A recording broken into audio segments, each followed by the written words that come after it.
नमस्कार दोस्तों, आप देख रहे हैं YouTube channel Hindi with TP sir. आज के वीडियो में हम पढ़ेंगे पीजीटी हिंदी जो यूपी का है और खंड का में हम पढ़ रहे हैं इतिहास एवं साहित्य। पिछले वीडियो में हम पढ़ चुके थे हिंदी के अंतर्गत आने वाली उपभाषाएं एवं बोलियां के बारे में। अब हम आगे चलते हैं। इस वर्गीकरण को पढ़ने के बाद में हम देखते हैं कि इनका जो बोलने वाला क्षेत्र है, वर्गीकरण से स्पष्ट हो जाता है कि हिंदी भाषी क्षेत्र में कुल 5 उपभाषाएं व 17 बोलियां सम्मिलित हैं भारत में। और 18वीं एक बोली और बताई थी हमने पहाड़ी के अंतर्गत नेपाली है। इन बोलियों का क्षेत्र कहाँ कहाँ है, कहाँ कहाँ बोली जाती है, इसके बारे में हम आगे जानेंगे वीडियो में। पश्चिमी हिंदी के बारे में जब हम पढ़ते हैं, इसमें जो बोलियां आई हैं वो सबसे पहली बोली हमने बताया था खड़ी बोली। तो खड़ी बोली के बारे में जब हम पढ़ते हैं तो ये जो है इसके अन्य नाम जो आते हैं वो हिंदुस्तानी है, सरहिंदी है और कौरवी, ये नाम दिखाई पड़ते हैं। आम बोलचाल की हिंदुस्तानी जो बोली है उसको खड़ी बोली कहा जाता है। सुनीत कुमार चटर्जी इसे जनपदी हिंदुस्तानी कहते हैं। कौरवी या खड़ी बोली जो है रामपुर, मुरादाबाद, बिजनौर, मुजफ्फरनगर, मेरठ, सहारनपुर, देहरादून के मैदानी भाग और अम्बाला का जो पूर्वी विभाग है तथा पटियाला के पूर्वी भाग में बोली जाती है।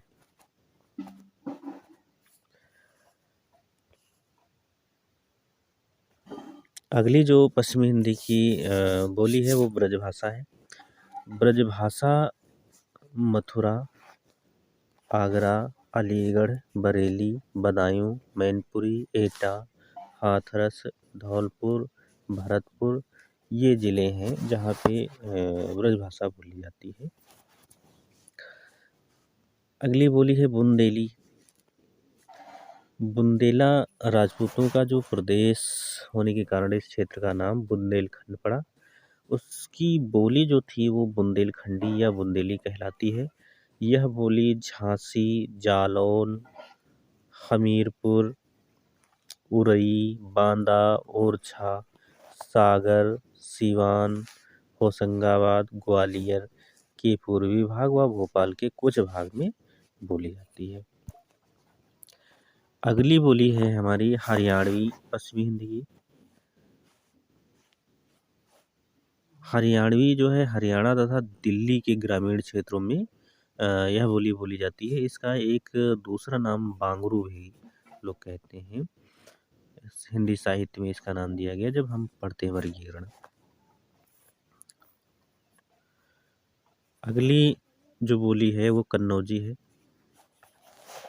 इस बोली का केंद्र कन्नौज है। यह पूर्व में कानपुर तक और दक्षिण में यमुना नदी तक है। उत्तर में गंगा पार हरदोई, शाहजहांपुर, पीलीभीत, फर्रुखाबाद, इटावा इन जिलों में बोली जाती है। अब आते हैं पूर्वी हिंदी के बारे में पढ़ते हैं। पूर्वी हिंदी का वर्गीकरण उनके क्षेत्रों में प्रयोग के आधार पर निम्न रूपों से किया जाता है। पहला पूर्वी हिंदी का है अवधी। ये अवध की बोली है। इसका प्रयोग क्षेत्र जो है लखीमपुर खीरी, सीतापुर, लखनऊ, बाराबंकी, बहराइच, गोंडा, फैजाबाद, उन्नाव, रायबरेली ये जिले हैं। अगला पूर्वी हिंदी के अंतर्गत बघेली बोली है। ये बघेल खंड में बघेल राजाओं का राज्य था जिसकी राजधानी रीवा थी। इसका केंद्र रीवा है। इसके अतिरिक्त यह नागौर, सतना, शहडोल, मैहर में बोली जाती है। छत्तीसगढ़ी यह भाषा रायपुर, बिलासपुर, रायगढ़, दुर्ग, राजानंदगांव, कांकेर, सरगुजा, कोरबा में बोली जाती है। इसके बाद में हम आ जाते हैं राजस्थानी जो उपभाषा है हिंदी की, इसकी बोलियों के बारे में। इनका विभाजन किस प्रकार से गया ये पढ़ेंगे। पहली है मारवाड़ी। ये राजस्थान के मारवाड़ क्षेत्र की बोली मारवाड़ी है। शुद्ध मारवाड़ी जोधपुर और उसके आसपास बोली जाती है। कुछ मिश्रित रूप से जैसे अजमेर, किशनगढ़, मेवाड़, सिरोही, पालनपुर व जैसलमेर में भी यह बोली जाती है। अगली बोली है जयपुरी। इस बोली का एक अन्य नाम ढूंढहाड़ी है। यह बोली जयपुर व अजमेर में बोली जाती है। मेवाती जो बोली है मेवात क्षेत्र में बोली जाती है। इसे उत्तरी राजस्थानी भी कहते हैं। मेवाती को उत्तरी राजस्थानी भी कहते हैं। अगली बोली राजस्थानी भाषा की है मालवी। यह बोली उज्जैन के अतिरिक्त प्रतापगढ़, रतलाम, इंदौर और देवास में बोली जाती है। तो इसके जो बोलने वाले क्षेत्र हैं उज्जैन, प्रतापगढ़, रतलाम, इंदौर और देवास है। अगली भाषा पहाड़ी है। पहाड़ी भाषा का वर्गीकरण निम्न रूप से किया जाता है। जैसे गढ़वाली। यह बोली उत्तराखंड के गढ़वाल क्षेत्र की बोली है। इसके अंतर्गत पौड़ी गढ़वाल, टिहरी गढ़वाल, उत्तरकाशी, चमोली, रुद्रप्रयाग जिले शामिल हैं। इस बोली पर पंजाबी व राजस्थानी तथा कुछ हद तक वैशाली का प्रभाव रहा है। अगली बोली है कुमाऊनी। कुमाऊं का पूरा नाम कुरुमांचल था। इसके अंतर्गत नैनीताल, पिथौरागढ़, अल्मोड़ा व रानीखेत, बागेश्वर, चंपावत जिले शामिल हैं।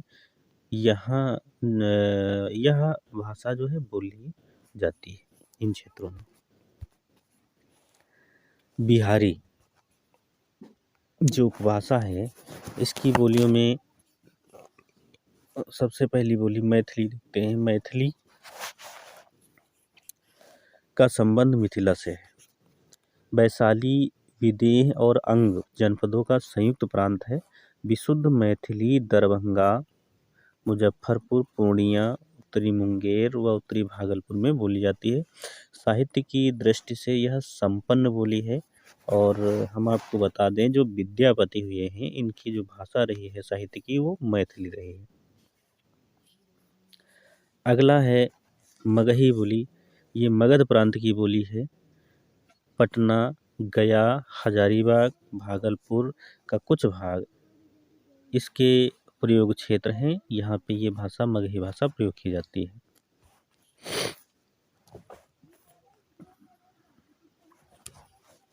भोजपुरी जो बोली है बस्ती, गोरखपुर, देवरिया, गाजीपुर, बलिया, बनारस, जौनपुर का पूर्वी भाग, छपरा, चंपारण में बोली जाती है।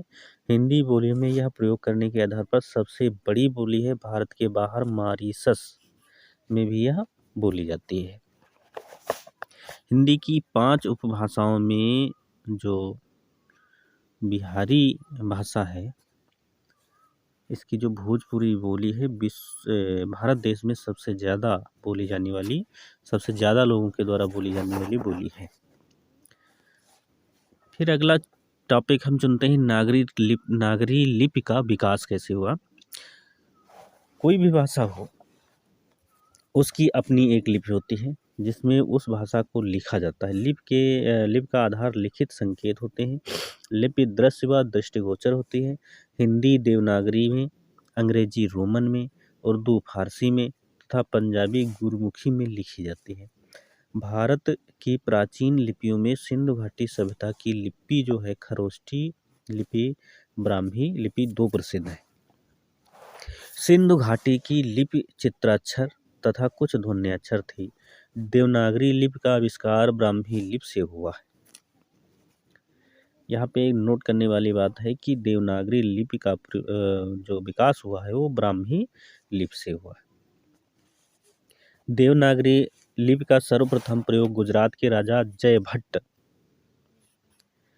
के एक शिलालेख में हुआ है। यह लिपि हिंदी प्रदेश के अतिरिक्त महाराष्ट्र व नेपाल में प्रचलित है।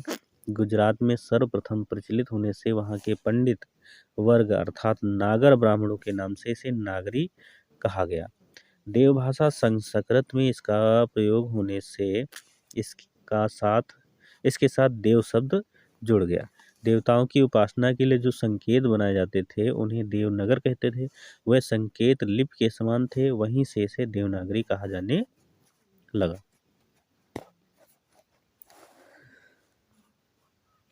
देवनागरी लिपि सुधार व संशोधन अगला टॉपिक है। सर्वप्रथम महादेव गोविंद रानाडे ने लिपि सुधार समिति का गठन किया। काका कालेकर ने आ की 12 खड़ी का सुझाव दिया तथा स्वर ध्वनियों की संख्या को कम कर दिया गया। जैसे यहाँ पे आ ई उ ए आए ओ आओ, इस रूप में इन्होंने 12 खड़ियों का उपयोग करना बताया था। डॉक्टर श्याम सुंदर दास ने पंचमा अक्षर के स्थान पर अनुस्वार का प्रयोग करने का सुझाव दिया। जैसे ये हिंदी है और उन्होंने कहा कि ये इस रूप में न लिखकर इस रूप में लिखा जाना चाहिए। इसका कंठ जैसे लिखा है, कंठ का रूप इस रूप में लिखा जाना चाहिए। ये सुझाव श्याम सुंदर दास ने दिया था। श्री निवास का सुझाव था कि महाप्राण ध्वनियों के स्थान पर अल्प प्राण ध्वनियाँ शामिल कर उनके नीचे कोई चिन्ह लगाकर इस्तेमाल किया जाए। हिंदी साहित्य सम्मेलन जो प्रयाग में हुआ था 5 अक्टूबर 1941 को लिपि सुधार हेतु एक बैठक की गई थी, सबसे पहली बैठक, जिसमें मात्राओं को उच्चारण क्रम में लगाने तथा छोटी ई की मात्रा को व्यंजन के आगे लगाने का सुझाव पेश किया। 1947 ईस्वी में उत्तर प्रदेश सरकार द्वारा गठित समिति की अध्यक्षता नरेंद्र देव ने की, जिसमें निम्न सुझाव पेश किए गए। नरेंद्र देव की अध्यक्षता में जो समिति बनी थी उसके सुझाव इस प्रकार थे। काका कालेकर ने जो आ की 12 खड़ियां बताई थी वो बताया गया कि ये भ्रामक है। मात्राएं स्थान रहे परंतु उन्हें थोड़ा दाहिनी ओर लिखा जाए, ये बताया गया। अनुस्वार व पंचमा अक्षर के स्थान पर बिंदी से काम चलाया जाए। 2 तरीकों से लिखे जाने वाले अक्षरों में निम्न अक्षरों को स्वीकार किया जाए, जैसे आ। कभी कभी पुरानी किताबों में हमने लिखा देखा है, छोटा आ या आ इस प्रकार से लिखा होता है। इसको हटा के ये वाला रूप रख दिया। झा जो है, झा के बारे में भी 2 तरह के अक्षर बनते थे।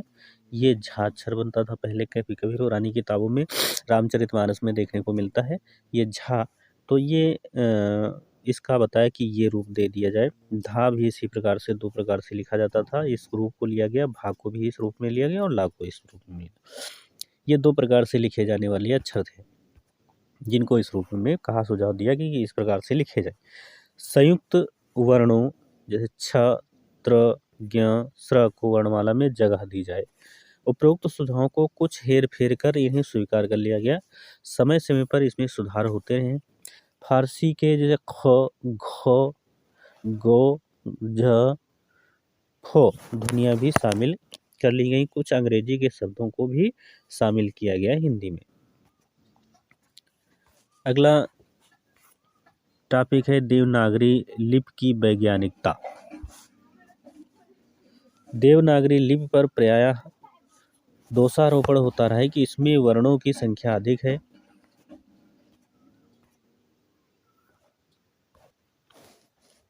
परंतु वास्तविकता तो यह है कि यहाँ वर्णमाला का वर्गीकरण अत्यंत वैज्ञानिक है। इसके वर्ण सभी ध्वनियों को प्रस्तुत करने में सक्षम है। पूरी वर्णमाला पहले स्वर और फिर व्यंजन में वर्गीकृत है। स्वरों के वर्गीकरण में भी ह्रस्व स्वर वर्ण के पश्चात दीर्घ वर्ण निश्चित है।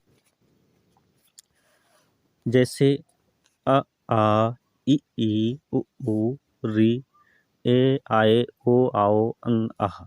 व्यंजन वर्णों का वर्गीकरण कंठ, तालव्य, मूर्धन्य, दंत, ओष्ठ, अंतस्थ, ऊष्म, संयुक्त व्यंजन व द्विगुण व्यंजनों के रूप में वर्गीकृत है। पुनः व्यंजनों को अल्प प्राण, महाप्राण, अघोष व सघोष में वर्गीकृत किया गया है। ऐसी विशेषता किसी अन्य लिपि में नहीं पाई जाती है। देवनागरी लिपि का वर्गीकरण जो किया गया, कंठ जो अक्षर हैं वो क, ख, ग, घ, अंगा हैं। तालव्य अक्षर च, छ, ज, झ, इया है। मूर्धन्य अक्षर ट वर्ग है, जैसे ट, ठ, ड, ढ, अण। दंत में त, थ, द, ध, न। ओष्ठ में प, फ, ब, भ, म।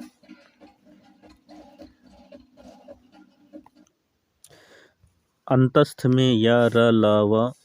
ऊष्म स, स, ह। संयुक्त व्यंजन छ, त्र, ज्ञ, स्र। द्विगुण व्यंजन में आते हैं आपका ड़, ढ़। और कुल इसमें देखा जाए 11 स्वर हैं, एक अनुस्वार, एक विसर्ग, व्यंजन अक्षर 39, कुल वर्ण 52 बताए गए हैं। देवनागरी लिपि की प्रमुख ध्वनियाँ तथा व्यंजन निम्नलिखित हैं। जिसे हम बताएं कि अघोष की बात की जाती है, वह ध्वनि जिसके उच्चारण में स्वर तंत्रियों में कंपन नहीं होता है, जैसे क, ख, च, छ, ट, ठ आदि। सघोष वह ध्वनि है जिसके उच्चारण में स्वर तंत्रियों में कंपन होता है, ग, घ, ng, च, छ, ज, झ, इया, ब, भ, म ये आदि हैं। तो इस प्रकार से हम कह सकते हैं जो वर्ग स्पर्श व्यंजन है उसके प्रत्येक वर्ग का, जैसे का वर्ग के 2 अक्षर, चा वर्ग के 2 अक्षर, टा वर्ग के 2 अक्षर, ता वर्ग के 2 अक्षर, ये अघोष कहलाते हैं। और बाकी जो उधर 3-3 अक्षर बचते हैं वो सघोष कहलाते हैं।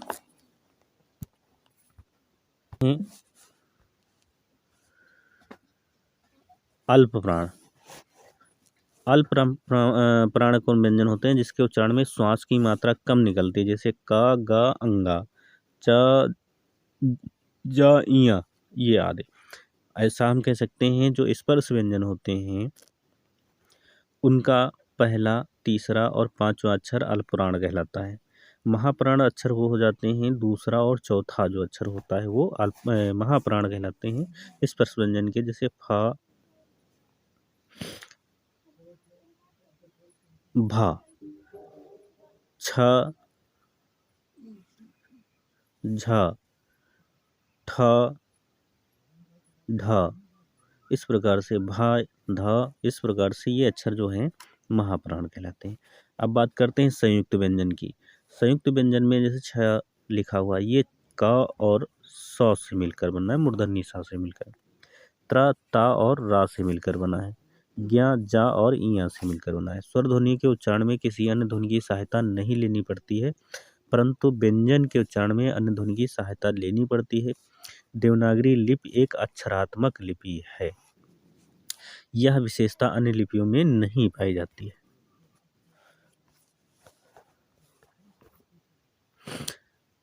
अब हम बात करेंगे राष्ट्र भाषा के प्रमुख प्रचारक कौन कौन रहे हैं।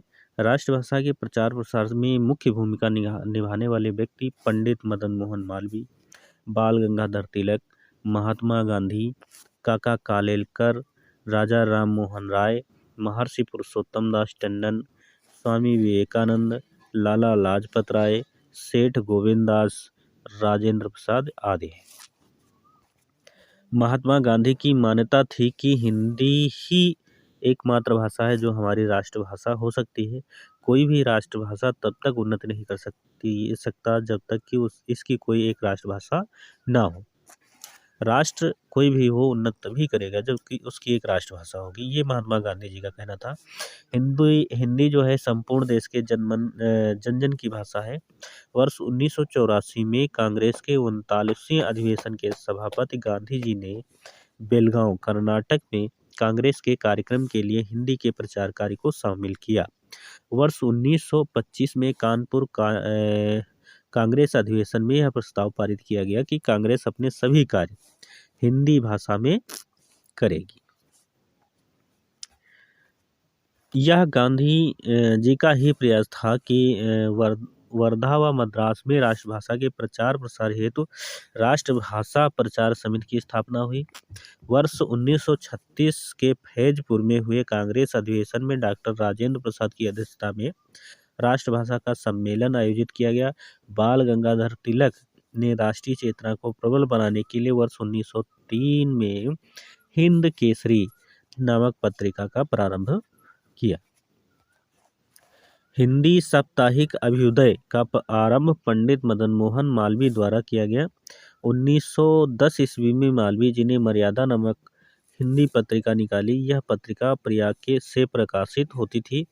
अदालतों में हिंदी भाषा के प्रवेश का श्रेय मालवीय जी को जाता है।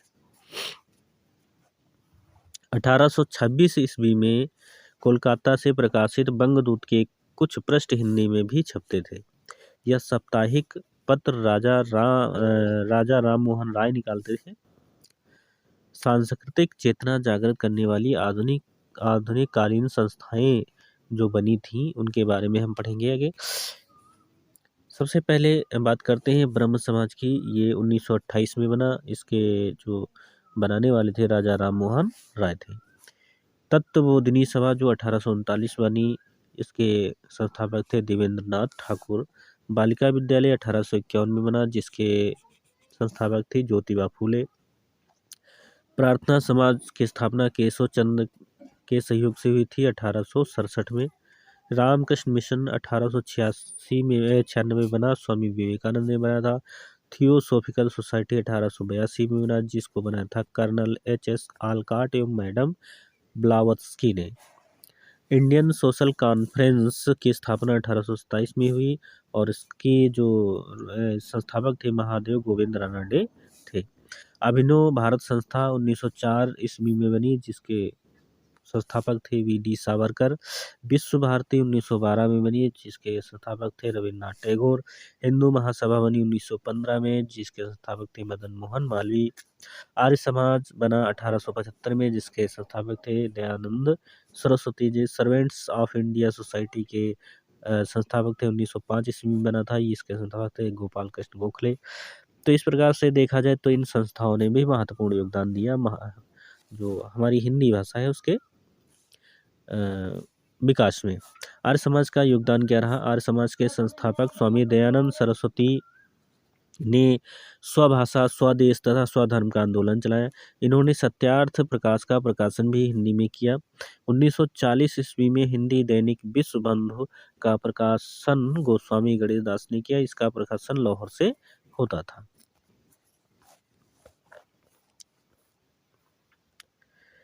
पंजाब में हिंदी के प्रचार प्रसार का कार्य श्रद्धाराम फुलौरी ने किया। 1867 ईस्वी में महादेव गोविंद रानडे ने प्रार्थना समाज की स्थापना कर महाराष्ट्र में हिंदी के प्रचार प्रसार में उल्लेखनीय योगदान दिया। और 1897 ईस्वी में रामकृष्ण मिशन की स्थापना होने के बाद यहाँ से जो भी आध्यात्मिक पुस्तकें प्रकाशित होती थी उनका प्रकाशन हिंदी में होता था। वर्ष 1893 में राष्ट्रभाषा हिंदी और राष्ट्रलिपि नागरी के प्रचार प्रसार हेतु नागरी प्रचारणी सभा की स्थापना हुई। हिंदी के प्रचार प्रसार में योगदान करने वाली संस्थाएं जो थी वो उनके नाम इस प्रकार से हैं। 1993 में नागरी प्रचारणी सभा बनी। हिंदी साहित्य सम्मेलन प्रयाग का जो 1910 में स्थापित हुई। गुजरात विद्यापीठ अहमदाबाद 1920 में स्थापित हुआ। विद्यापीठ देवघर 1929 में। और इसी प्रकार से राष्ट्रभाषा प्रचार समिति वर्धा की स्थापना 1936 में हुई। असम राष्ट्रभाषा प्रचार समिति गुवाहाटी में हुई 1938 में। बम्बई हिंदी विद्यापीठ बम्बई में 1938 में स्थापित हुआ। राष्ट्रभाषा परिषद पुणे महाराष्ट्र 1945 में स्थापित हुआ। बिहार राष्ट्रभाषा परिषद पटना 1947 में स्थापित हुई। इसके बाद में अखिल भारतीय हिंदी संस्था संघ 1964 में। नागरी लिपि परिषद नई दिल्ली 1975 में। केंद्रीय हिंदी निदेशालय मानव संसाधन विकास मंत्रालय 1960 ईस्वी में। इसी प्रकार से हिंदी प्रचार समिति केरल हिंदी प्रचार सभा तिरुवनंतपुरम, इन संस्थाओं का योगदान हिंदी के विकास के लिए बहुत महत्वपूर्ण रहा। राष्ट्रभाषा के प्रचार प्रसार में पत्र पत्रिकाओं का योगदान के बारे में हम बात करें तो सबसे पहली अगर हिंदी की पत्रिका थी वो उदंड मार्तंड थी, जो कलकत्ता से निकलती थी और 1826 ईस्वी से इसका प्रारंभ हुआ था। प्रजामित्र कलकत्ता से निकलती थी, इसका प्रारंभ 1834 से हुआ। प्रजाहितैषी 1860 ईस्वी में प्रारंभ हुआ, ये आगरा से निकलती थी। हरिश्चंद्र मैगनीस 1873 से इसका प्रारंभ हुआ और ये निकलती थी बनारस से।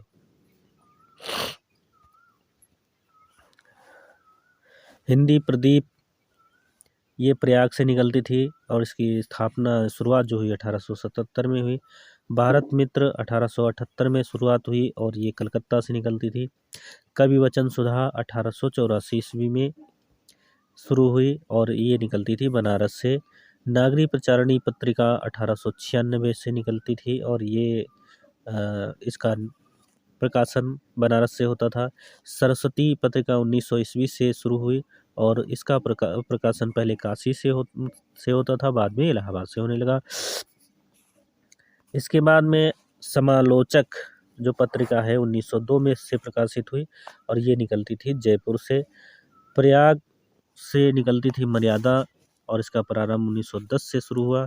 इंदु 1909 से स्टार्ट हुई और इसका प्रकाशन काशी से होता था। प्रताप 1913 से शुरू हुई और ये कानपुर से निकलती थी। चांद 1922 से शुरुआत हुई इसकी और ये इसका प्रकाशन जो होता था प्रयागराज से होता था, प्रयाग से होता था। अगली जो पत्रिका है मतवाला, ये कलकत्ता से निकलती थी और इसका प्रारंभ 1923 से शुरू हुआ। पंजाब केसरी 1929 से शुरू हुई और ये लाहौर से निकलती थी। फिर विशाल भारत कलकत्ता से निकलता था। अगला टॉपिक हमारा है हिंदी के विकास से संबंधित संस्थाएं। ये कॉलेज रहा है फोर्ट विलियम कॉलेज कलकत्ता, जो पश्चिम बंगाल में स्थापित हुआ 1800 के करीब में इसकी स्थापना। फोर्ट विलियम कॉलेज कलकत्ता पश्चिम बंगाल, इसकी स्थापना जो शुरुआत हुई थी वो 1800 ईस्वी में। हिंदी उद्धारणी प्रतिनिधि मध्य सभा प्रयाग, ये उत्तर प्रदेश में इसका स्थापना हुई 1884 ईस्वी में। नागरी प्रचारणी सभा काशी उत्तर प्रदेश में है, जो 1893 में स्थापित हुई। हिंदी साहित्य सम्मेलन प्रयाग उत्तर प्रदेश में 1910 ईस्वी में स्थापित हुआ। इसके बाद में दक्षिण भारत हिंदी प्रचार संस्था मद्रास, जो चेन्नई में है, 1915 ईस्वी में संस्थापित हुई। अखिल भारतीय संगीत परिषद 1919 में स्थापित हुई। गुजरात विद्यापीठ अहमदाबाद गुजरात में 1920 ईस्वी में स्थापित हुई। हिंदी विद्यापीठ देवघर, जो झारखंड में स्थापित हुई, इसका स्थापना सन 1929 ईस्वी है। नागरी लिपि सुधार समिति गांधी जी की अध्यक्षता में इंदौर मध्य प्रदेश में 1935 ईस्वी में। इसके बाद में बात करते हैं हम प्रगतिशील लेखक संघ लखनऊ उत्तर प्रदेश की स्थापना 1936 में हुई। राष्ट्रभाषा प्रचार समिति वर्धा, जो महाराष्ट्र में 1936 ईस्वी में। असम राष्ट्रभाषा प्रचार समिति गुवाहाटी असम 1938 ईस्वी में हुई। बम्बई हिंदी विद्यापीठ बम्बई महाराष्ट्र में 1938 ईस्वी में हुई। Indian people's theatre association Bombay की स्थापना 1942 में हुई। राष्ट्रभाषा परिषद पुणे महाराष्ट्र में 1945 ईस्वी में हुई। देवनागरी लिपि सुधार समिति उत्तर प्रदेश की स्थापना 1947 में हुई। बिहार राष्ट्रभाषा परिषद पटना बिहार में इसकी स्थापना जो हुई 1951 में हुई। हिंदी साहित्य अकादमी नई दिल्ली की स्थापना 1953 में हुई। संगीत नाटक अकादमी नई दिल्ली की स्थापना 1953 ईस्वी में हुई। नेशनल बुक ट्रस्ट नई दिल्ली 1957 ईस्वी में हुई। इसकी स्थापना राष्ट्रीय नाट्य विद्यालय नई दिल्ली में 1959 में स्थापित हुआ। नागरी लिपि परिषद नई दिल्ली स्थापित हुई 1975 ईस्वी में। महात्मा गांधी अंतर्राष्ट्रीय हिंदी विश्वविद्यालय वर्धा महाराष्ट्र, इसकी स्थापना 1997 ईस्वी में हुई। राजभाषा के रूप में हिंदी का विकास किस प्रकार से हुआ, ये हम पढ़ेंगे। राजभाषा के रूप में हिंदी का विकास निम्नलिखित रूप से हुआ। जिस भाषा में शासन का कामकाज संपादित होता है उसे राजभाषा कहते हैं। अशोक के समय में पाली, मुगल काल में फारसी तथा ब्रिटिश काल में अंग्रेजी राजभाषा के पद पर सुशोभित थी। पंडित मदन मोहन मालवीय के सतत प्रयत्नों से वर्ष 1901 ईस्वी में संयुक्त प्रांत की कचहरी की भाषा के रूप में हिंदी को उर्दू के स्थान में समान अधिकार दिया जाने लगा था। भारत वर्ष के लिए हिंदी भाषा का नाम सबसे पहले पंडित मदन मोहन मालवीय ने सुझाया। संविधान सभा में हिंदी को राजभाषा बनाने का प्रस्ताव गोपाल स्वामी अयंगर ने प्रस्तुत किया। भारतीय संविधान में हिंदी को 14 सितंबर 1949 को मान्यता प्रदान की गई। इसीलिए 14 सितंबर को हर वर्ष हम हिंदी दिवस के रूप में मनाते हैं। संविधान के अनुच्छेद 343 के अनुसार संघ की राजभाषा हिंदी और लिपि देवनागरी है। संविधान के अनुच्छेद 344 में राजभाषा संबंधी आयोग और संसद की समिति का उल्लेख मिलता है।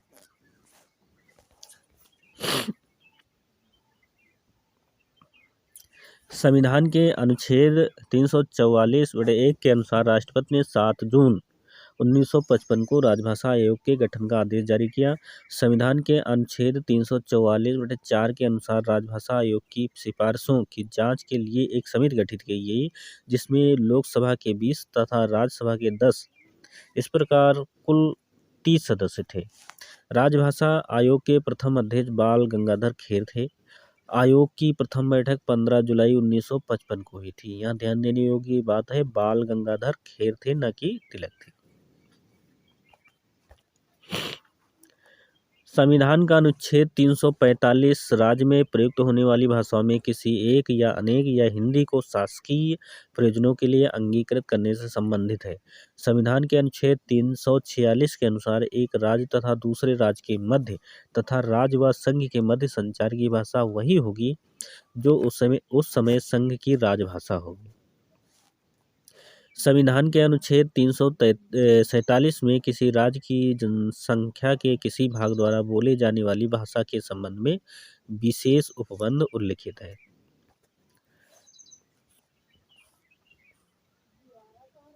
संविधान के अनुच्छेद 348 में उच्चतम न्यायालय, उच्च न्यायालयों में और अधिनियमों के विधेयकों आदि के लिए प्रयोग की जाने वाली भाषा का उल्लेख है। संविधान के अनुच्छेद 349 में भाषा संबंधी विधियों को अधिनियमित करने के लिए विशेष प्रक्रिया का उल्लेख हुआ है। संविधान के अनुच्छेद 350 में शिकायतों को दूर करने के लिए अभ्यावेदन में प्रयोग की जाने वाली भाषा का उल्लेख हुआ है। संविधान के अनुच्छेद 350 का में प्राथमिक स्तर पर मातृभाषा में शिक्षा की सुविधाओं का उल्लेख हुआ है। संविधान के अनुच्छेद 350 खा में भाषाई अल्पसंख्यक वर्गों के लिए राष्ट्रपति द्वारा विशेष अधिकारी की नियुक्ति का उल्लेख हुआ है। संविधान की अष्टम सूची अनुच्छेद 344(1) और 351 में 22 भाषाएं सम्मिलित हैं। आगे हम पढ़ेंगे अष्टम सूची में सम्मिलित भाषाएं। आरंभ में जो संविधान सभा द्वारा स्वीकृत भाषाएं थीं वो 14 थीं। असमिया, बंगला, गुजराती, हिंदी, कन्नड़, कश्मीरी, मलयालम, मराठी, उड़िया, पंजाबी, संस्कृत, तमिल, तेलुगु और उर्दू। इसके बाद 21वें संशोधन के अंतर्गत वर्ष 1967 में हिंदी भाषा 15 को शामिल किया गया। सिंधी भाषा 15 को शामिल किया, 15वीं भाषा के रूप में शामिल किया गया। इसके बाद 71वें संशोधन के अंतर्गत 1992 में कोंकणी 16वीं भाषा के रूप में, मणिपुरी 17वीं भाषा के रूप में और नेपाली 18वीं भाषा में के रूप में शामिल किया गया। 92 संशोधन के अंतर्गत वर्ष 2003 में बोडो जो 19वीं भाषा के रूप में और डोगरी 20वीं भाषा, मैथिली 21वीं भाषा और संथाली 22वीं भाषाओं को शामिल किया गया। तो इस प्रकार से कुल मिला के 22 भाषाओं को अष्टम सूची में डाला गया है। संविधान के अनुच्छेद 351 में हिंदी भाषा के विकास के लिए निर्देश का उल्लेख है।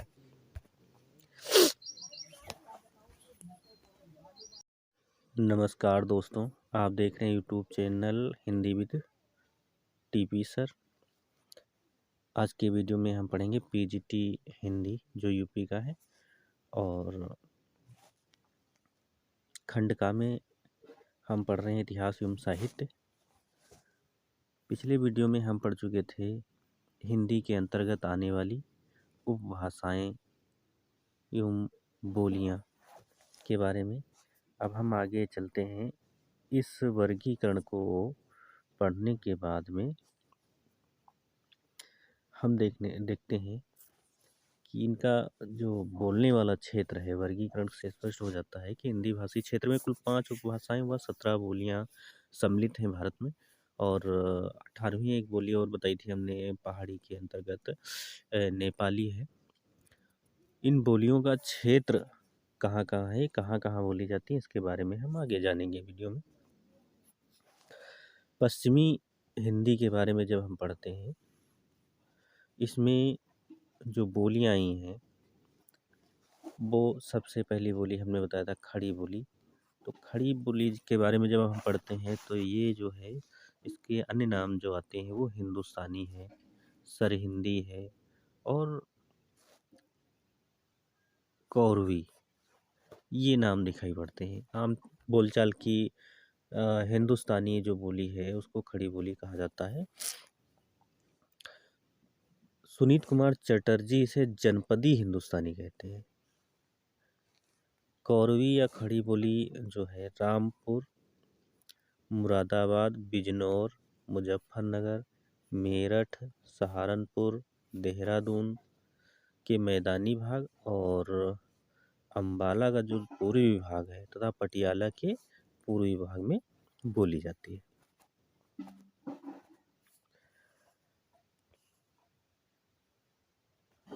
अगली जो पश्चिमी हिंदी की बोली है वो ब्रजभाषा है। ब्रजभाषा मथुरा, आगरा, अलीगढ़, बरेली, बदायूं, मैनपुरी, एटा, हाथरस, धौलपुर, भरतपुर ये ज़िले हैं जहाँ पे ब्रजभाषा बोली जाती है। अगली बोली है बुंदेली। बुंदेला राजपूतों का जो प्रदेश होने के कारण इस क्षेत्र का नाम बुंदेलखंड पड़ा। उसकी बोली जो थी वो बुंदेलखंडी या बुंदेली कहलाती है। यह बोली झांसी, जालौन, हमीरपुर, उरई, बांदा, ओरछा, सागर, सीवान, होशंगाबाद, ग्वालियर के पूर्वी भाग व भोपाल के कुछ भाग में बोली जाती है। अगली बोली है हमारी हरियाणवी पश्चिमी हिंदी की। हरियाणवी जो है हरियाणा तथा दिल्ली के ग्रामीण क्षेत्रों में यह बोली बोली जाती है। इसका एक दूसरा नाम बांगरू भी लोग कहते हैं। हिंदी साहित्य में इसका नाम दिया गया जब हम पढ़ते हैं वर्गीकरण। अगली जो बोली है वो कन्नौजी है। इस बोली का केंद्र कन्नौज है।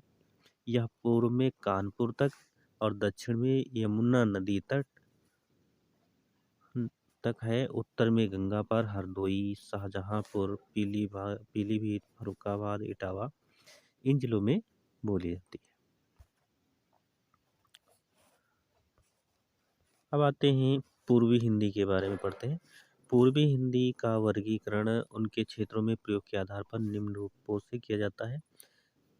पहला पूर्वी हिंदी का है अवधी। ये अवध की बोली है। इसका प्रयोग क्षेत्र जो है लखीमपुर खीरी, सीतापुर, लखनऊ, बाराबंकी, बहराइच, गोंडा, फैजाबाद, उन्नाव, रायबरेली ये ज़िले हैं। अगला पूर्वी हिंदी के अंतर्गत बघेली बोली है। ये बघेल खंड में बघेल राजाओं का राज्य था जिसकी राजधानी रीवा थी। इसका केंद्र रीवा है। इसके अतिरिक्त यह नागौर, सतना, शहडोल, मैहर में बोली जाती है।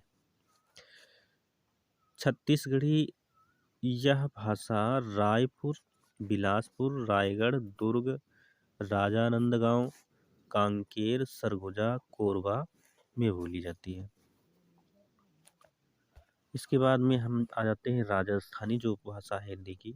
इसकी बोलियों के बारे में इनका विभाजन किस प्रकार से गया ये पढ़ेंगे। पहली है मारवाड़ी।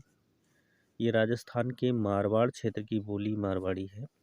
शुद्ध मारवाड़ी जोधपुर और उसके आसपास बोली जाती है। कुछ मिश्रित रूप से जैसे अजमेर, किशनगढ़, मेवाड़, सिरोही, पालनपुर व जैसलमेर में भी यह बोली जाती है। अगली बोली है जयपुरी। इस बोली का एक अन्य नाम ढूंढहाड़ी है। यह बोली जयपुर व अजमेर में बोली जाती है। मेवाती जो बोली है मेवात क्षेत्र में बोली जाती है, इसे उत्तरी राजस्थानी भी कहते हैं। मेवाती को उत्तरी राजस्थानी भी कहते हैं। अगली बोली राजस्थानी भाषा की है मालवी। यह बोली उज्जैन के अतिरिक्त प्रतापगढ़, रतलाम, इंदौर और देवास में बोली जाती है। तो इसके जो बोलने वाले क्षेत्र हैं उज्जैन, प्रतापगढ़, रतलाम, इंदौर और देवास है। अगली भाषा पहाड़ी है। पहाड़ी भाषा का वर्गीकरण निम्न रूप से किया जाता है, जैसे गढ़वाली। यह बोली उत्तराखंड के गढ़वाल क्षेत्र की बोली है। इसके अंतर्गत पौड़ी गढ़वाल, टिहरी गढ़वाल, उत्तरकाशी, चमोली, रुद्रप्रयाग जिले शामिल हैं। इस बोली पर पंजाबी व राजस्थानी तथा कुछ हद तक वैशाली का प्रभाव रहा है। अगली बोली है कुमाऊनी। कुमाऊं का पूरा नाम कुरुमांचल था। इसके अंतर्गत नैनीताल, पिथौरागढ़, अल्मोड़ा व रानीखेत, बागेश्वर, चंपावत जिले शामिल हैं। यहाँ यह भाषा जो है बोली जाती है इन क्षेत्रों में। बिहारी जो उपभाषा है, इसकी बोलियों में सबसे पहली बोली मैथिली लिखते हैं। मैथिली का संबंध मिथिला से है। वैशाली, विदेह और अंग जनपदों का संयुक्त प्रांत है। विशुद्ध मैथिली दरभंगा, मुजफ्फरपुर, पूर्णिया, उत्तरी मुंगेर व उत्तरी भागलपुर में बोली जाती है। साहित्य की दृष्टि से यह संपन्न बोली है। और हम आपको बता दें, जो विद्यापति हुए हैं, इनकी जो भाषा रही है साहित्य की, वो मैथिली रही है। अगला है मगही बोली। ये मगध प्रांत की बोली है। पटना, गया, हजारीबाग, भागलपुर का कुछ भाग इसके प्रयोग क्षेत्र हैं। यहाँ पे ये भाषा मगही भाषा प्रयोग की जाती है।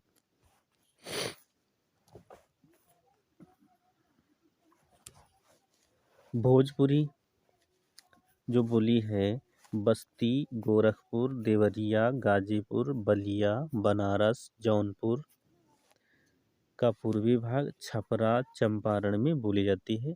हिंदी बोली में यह प्रयोग करने के आधार पर सबसे बड़ी बोली है। भारत के बाहर मॉरीशस में भी यह बोली जाती है। हिंदी की 5 उपभाषाओं में जो बिहारी भाषा है, इसकी जो भोजपुरी बोली है भारत देश में सबसे ज़्यादा बोली जाने वाली, सबसे ज़्यादा लोगों के द्वारा बोली जाने वाली बोली है। फिर अगला टॉपिक हम चुनते हैं नागरी लिपि का विकास कैसे हुआ। कोई भी भाषा हो, उसकी अपनी एक लिपि होती है जिसमें उस भाषा को लिखा जाता है। लिपि का आधार लिखित संकेत होते हैं।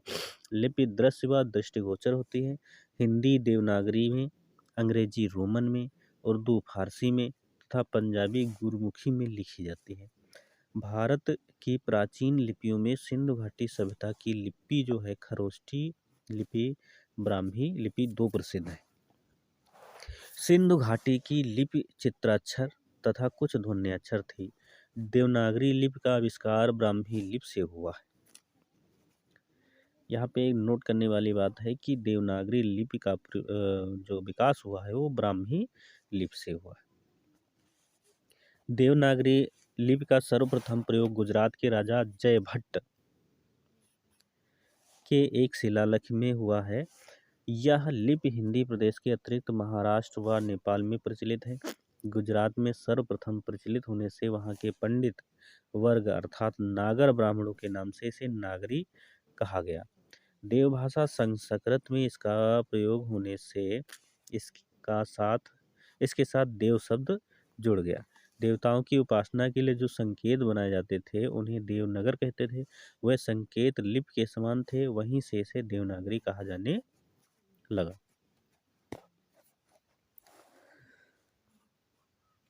देवनागरी लिपि सुधार व संशोधन अगला टॉपिक है। सर्वप्रथम महादेव गोविंद रानाडे ने लिपि सुधार समिति का गठन किया। काका कालेकर ने आ की 12 खड़ी का सुझाव दिया तथा स्वर ध्वनियों की संख्या को कम कर दिया गया। जैसे यहाँ पे आ ई उ ए आए ओ आओ, इस रूप में इन्होंने 12 खड़ियों का उपयोग करना बताया था। डॉक्टर श्याम सुंदर दास ने पंचमा अक्षर के स्थान पर अनुस्वार का प्रयोग करने का सुझाव दिया। जैसे ये हिंदी है और उन्होंने कहा कि ये इस रूप में न लिखकर इस रूप में लिखा जाना चाहिए। इसका कंठ जैसे लिखा है, कंठ का रूप इस रूप में लिखा जाना चाहिए। ये सुझाव श्याम सुंदर दास ने दिया था। श्री निवास का सुझाव था कि महाप्राण ध्वनियों के स्थान पर अल्प प्राण ध्वनियाँ शामिल कर उनके नीचे कोई चिन्ह लगाकर इस्तेमाल किया जाए। हिंदी साहित्य सम्मेलन जो प्रयाग में हुआ था 5 अक्टूबर 1941 को लिपि सुधार हेतु एक बैठक की गई थी, सबसे पहली बैठक, जिसमें मात्राओं को उच्चारण क्रम में लगाने तथा छोटी ई की मात्रा को व्यंजन के आगे लगाने का सुझाव पेश किया। 1947 ईस्वी में उत्तर प्रदेश सरकार द्वारा गठित समिति की अध्यक्षता नरेंद्र देव ने की, जिसमें निम्न सुझाव पेश किए गए। नरेंद्र देव की अध्यक्षता में जो समिति बनी थी उसके सुझाव इस प्रकार थे। काका कालेकर ने जो आ की 12 खड़ियां बताई थी वो बताया गया कि ये भ्रामक है। मात्राएं स्थान रहे परंतु उन्हें थोड़ा दाहिनी ओर लिखा जाए, ये बताया गया। अनुस्वार व पंचमा अक्षर के स्थान पर बिंदी से काम चलाया जाए। 2 तरीकों से लिखे जाने वाले अक्षरों में निम्न अक्षरों को स्वीकार किया जाए। जैसे आ, कभी कभी पुरानी किताबों में हमने लिखा देखा है, छोटा आ या आ इस प्रकार से लिखा होता है, इसको हटा के ये वाला रूप रख दिया। झा जो है, झा के बारे में भी 2 तरह के अक्षर बनते थे। ये झा अक्षर बनता था पहले, कभी कभी पुरानी किताबों में रामचरितमानस में देखने को मिलता है ये झा। तो ये इसका बताया कि ये रूप दे दिया जाए। धा भी इसी प्रकार से 2 प्रकार से लिखा जाता था, इस रूप को लिया गया, भा को भी इस रूप में लिया गया और ला को इस रूप में। ये 2 प्रकार से लिखे जाने वाले अक्षर थे जिनको इस रूप में कहा सुझाव दिया कि इस प्रकार से लिखे जाए। संयुक्त वर्णों जैसे छ, त्र, ज्ञ, स्र को वर्णमाला में जगह दी जाए। उपरोक्त सुझावों को कुछ हेर फेर कर इन्हें स्वीकार कर लिया गया। समय समय पर इसमें सुधार होते रहे। फारसी के जैसे ख, घ, गो, झ, फो ध्वनियाँ भी शामिल कर ली गई। कुछ अंग्रेजी के शब्दों को भी शामिल किया गया हिंदी में। अगला टॉपिक है देवनागरी लिपि की वैज्ञानिकता। देवनागरी लिपि पर प्रायः दोषारोपण होता रहा है कि इसमें वर्णों की संख्या अधिक है,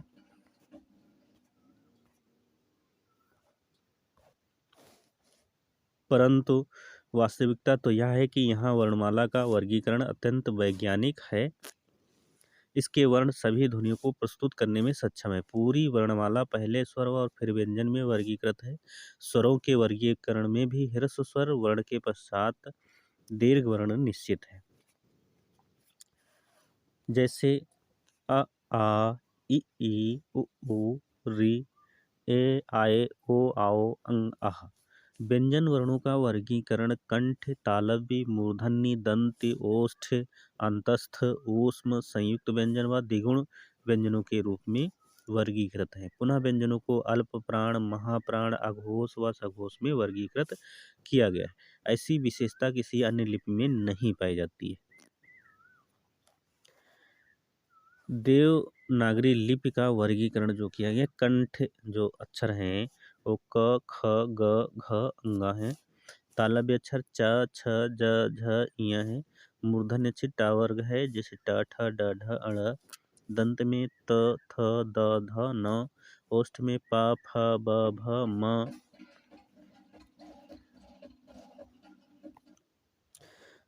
अंतस्थ में य, र, ल, व। ऊष्म स, स, ह। संयुक्त व्यंजन छ, त्र, ज्ञ, स्र।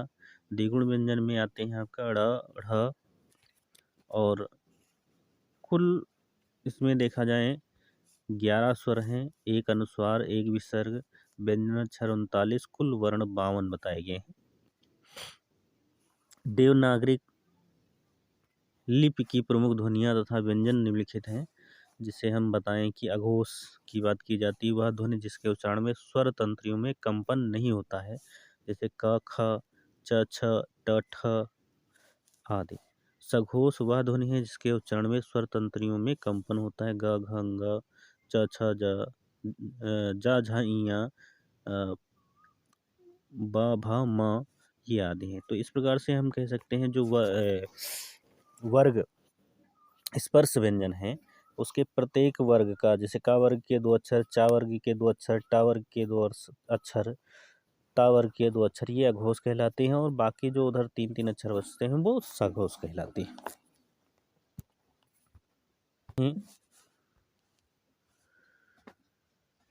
अल्प प्राण। अल्प प्राण कौन व्यंजन होते हैं जिसके उच्चारण में श्वास की मात्रा कम निकलती है, जैसे क, ग, अंगा, च, ज, ञ ये आदि। ऐसा हम कह सकते हैं जो स्पर्श व्यंजन होते हैं उनका पहला, तीसरा और 5वां अक्षर अल्पप्राण कहलाता है। महाप्राण अक्षर वो हो जाते हैं दूसरा और चौथा जो अक्षर होता है वो महाप्राण कहलाते हैं स्पर्श व्यंजन के, जैसे फ, भा, छ, झ, ठ, ढ, इस प्रकार से भा, ध, इस प्रकार से ये अक्षर जो हैं महाप्राण कहलाते हैं। अब बात करते हैं संयुक्त व्यंजन की। संयुक्त व्यंजन में जैसे छ लिखा हुआ है, ये क और स से मिलकर बना है, मूर्धन्य सा से मिलकर। त्र, ता और रा से मिलकर बना है। ज्ञा, जा और इया से मिलकर बना है। स्वर ध्वनि के उच्चारण में किसी अन्य ध्वनि की सहायता नहीं लेनी पड़ती है, परंतु व्यंजन के उच्चारण में अन्य ध्वनि की सहायता लेनी पड़ती है। देवनागरी लिपि एक अक्षरात्मक लिपि है। यह विशेषता अन्य लिपियों में नहीं पाई जाती है।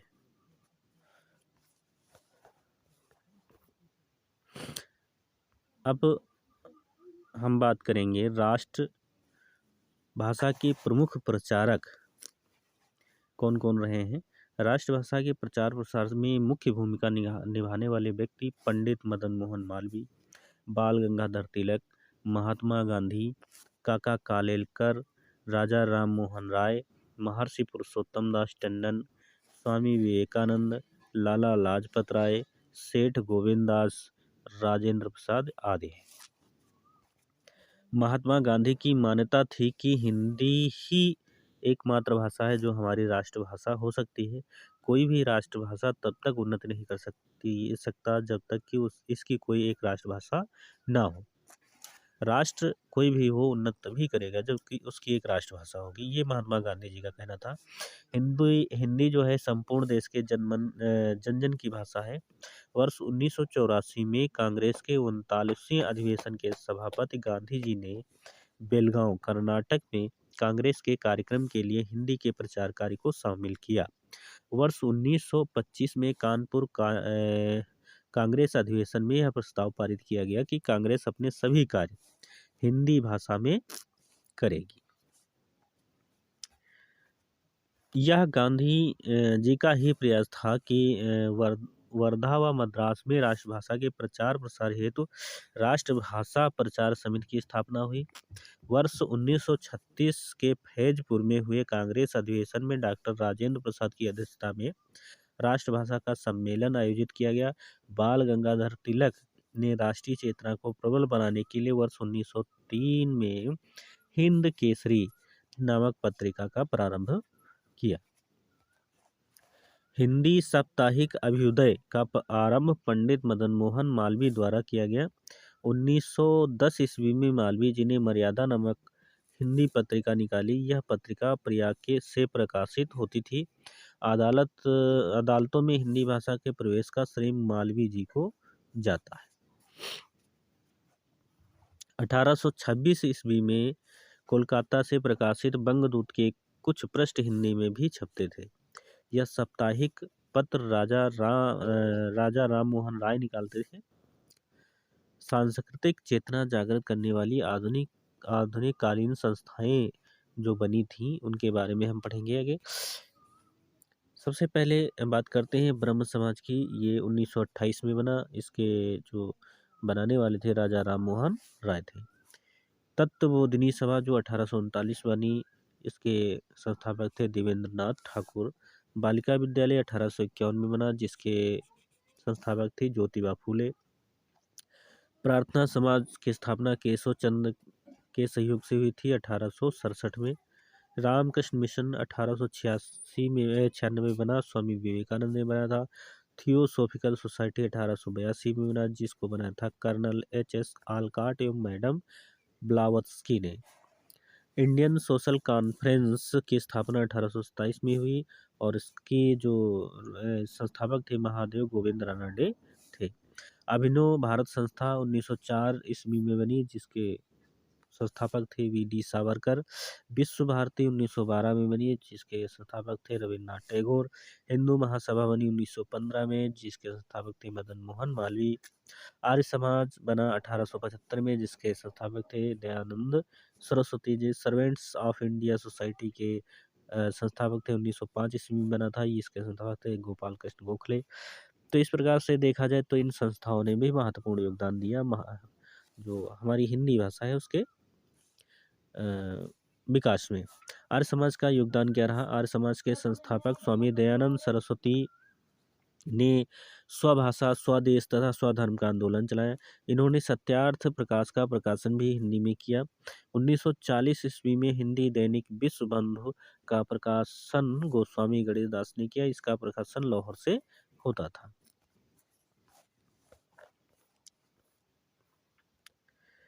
पंजाब में हिंदी के प्रचार प्रसार का कार्य श्रद्धाराम फुलौरी ने किया।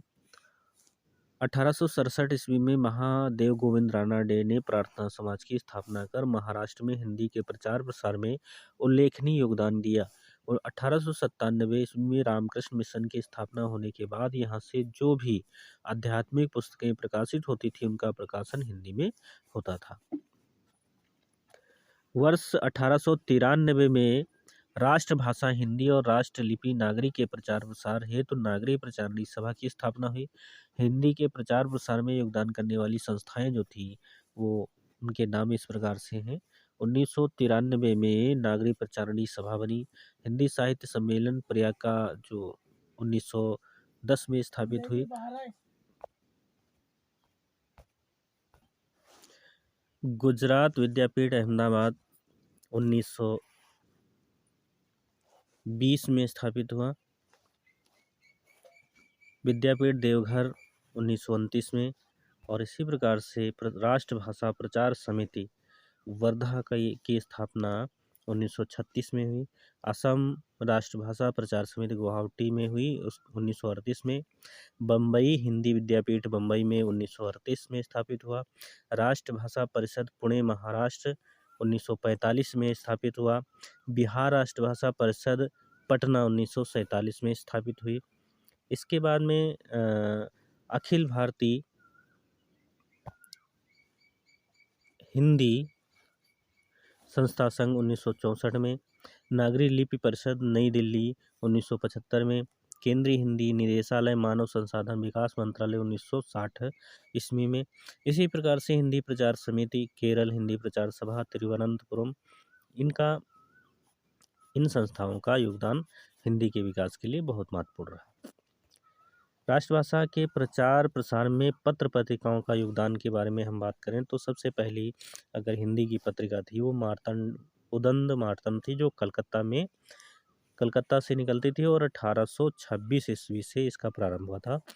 प्रजामित्र कलकत्ता से निकलती थी, इसका प्रारंभ 1834 से हुआ। प्रजाहितैषी 1860 ईस्वी में प्रारंभ हुआ, ये आगरा से निकलती थी। हरिश्चंद्र मैगनीस 1873 से इसका प्रारंभ हुआ और ये निकलती थी बनारस से।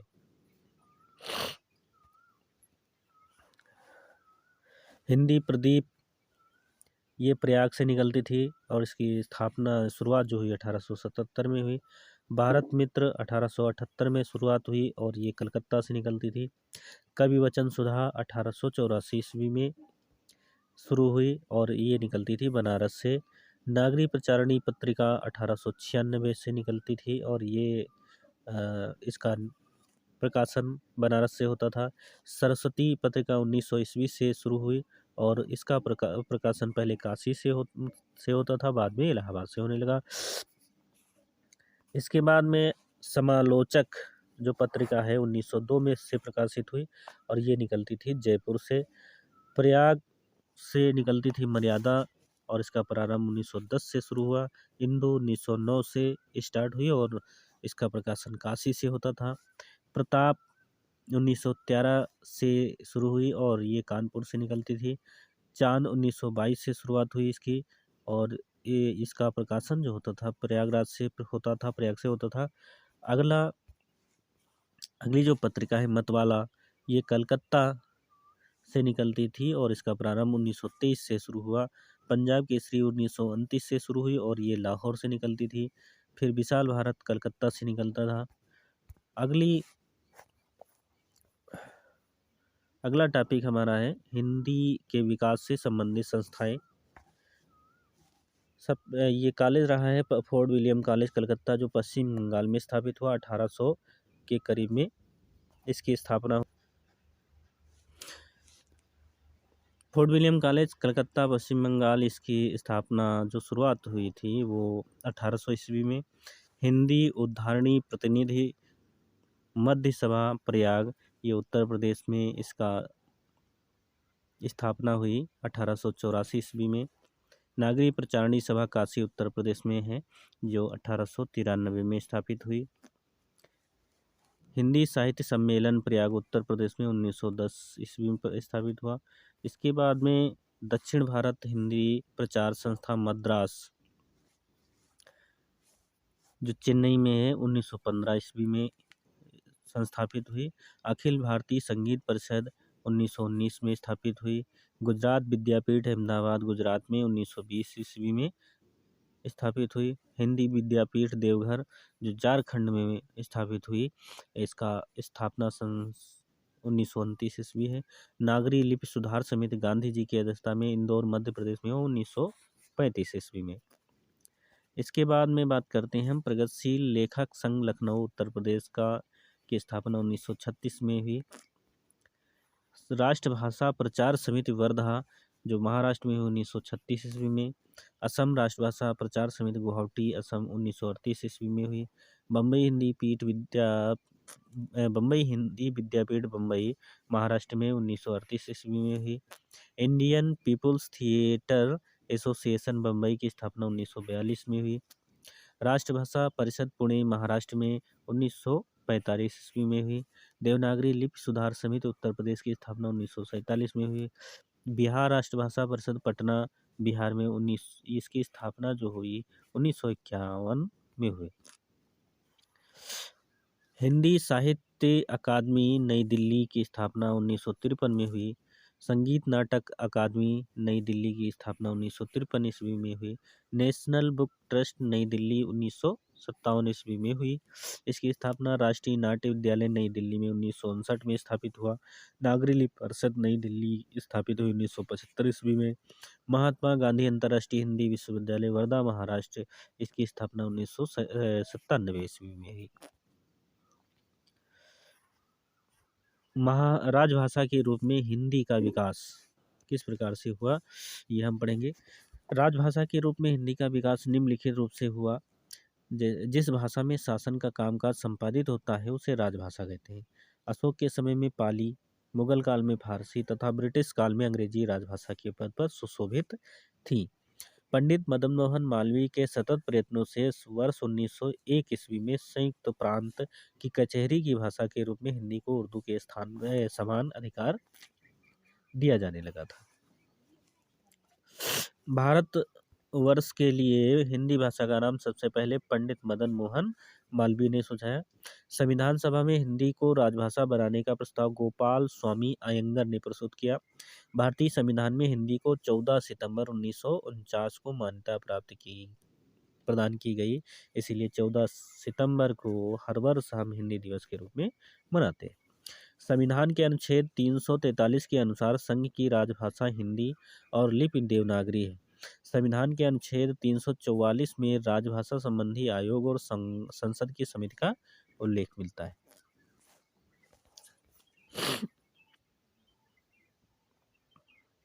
संविधान के अनुच्छेद 344(1) के अनुसार राष्ट्रपति ने 7 जून 1955 को राजभाषा आयोग के गठन का आदेश जारी किया।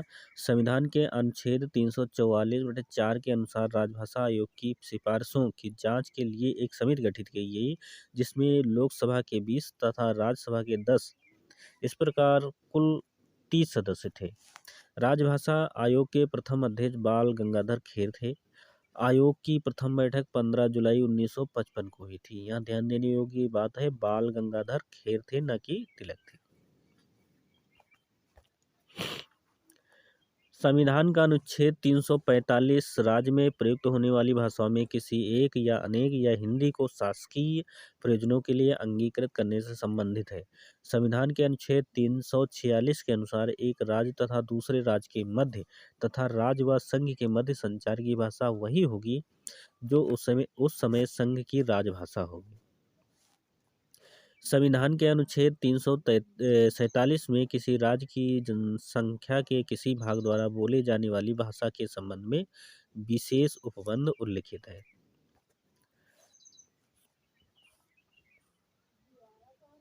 संविधान के अनुच्छेद 348 में उच्चतम न्यायालय, उच्च न्यायालयों में और अधिनियमों के विधेयकों आदि के लिए प्रयोग की जाने वाली भाषा का उल्लेख है।